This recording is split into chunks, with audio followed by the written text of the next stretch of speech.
Mr. President. Minority Whip.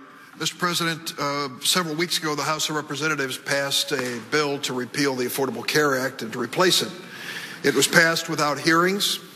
It was passed without an amendment process, and it was passed before the Congressional Budget Office provided the traditional analysis which we count on before we take up a measure of such magnitude. That measure passed with a party line vote, all Republicans. Had 2 Republican senators voted the other way, it would not have moved forward. After it passed, the President of the United States decided to have a celebration at the White House. We saw him on television gathering the Republican members of the House of Representatives and celebrating the fact that this measure had passed. And finally, they were going to repeal the Affordable Care Act. But then the American people took a close look, and the Congressional Budget Office issued its analysis. And it turns out that 23 million Americans would lose their health insurance because of this Republican measure that passed the House of Representatives.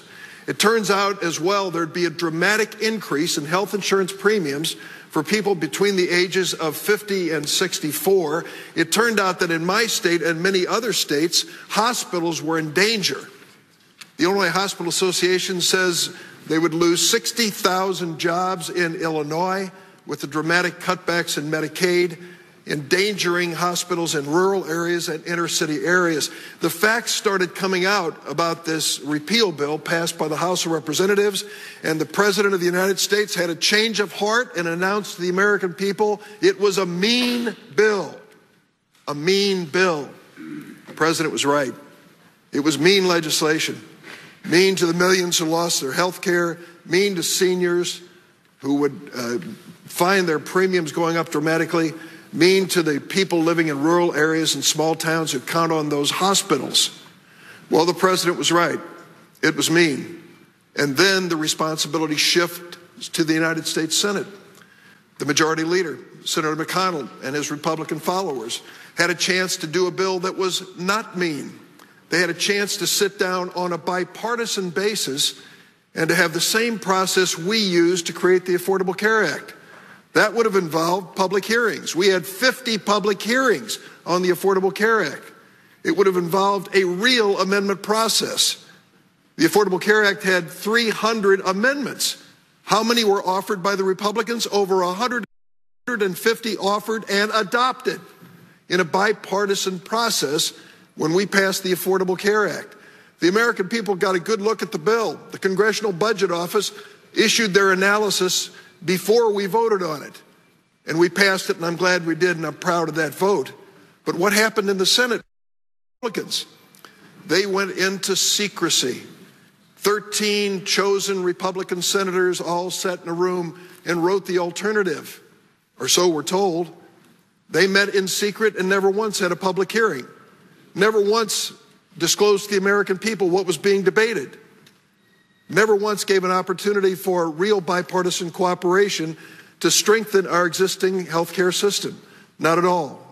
So all we have at this moment is truly press accounts of what's been announced to the Republican Senate caucus, what they're going to get a chance to read and see.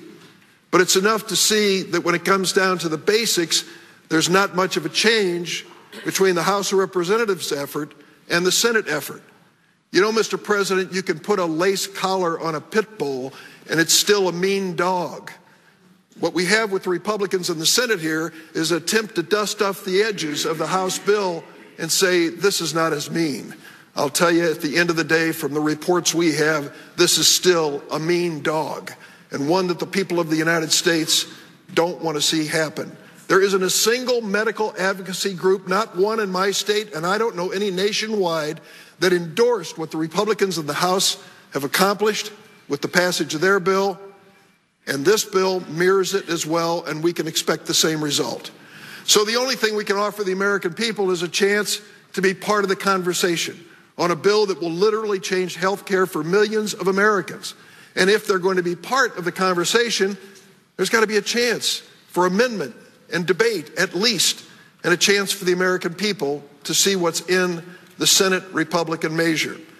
So, Mr. President, I ask unanimous consent that any substitute or perfecting amendment offered to calendar number 120, H.R. 1628, be subjected to a point of order if the text of the amendment has not been filed at the desk and made available on public website for at least 72 hours, along with an analysis by the Congressional Budget Office of the bill's budgetary coverage and cost implications, and that a motion to waive the point of order be in order, and if a motion to waive is made, an affirmative 3/5 vote of those duly chosen and sworn is required to waive the point of order.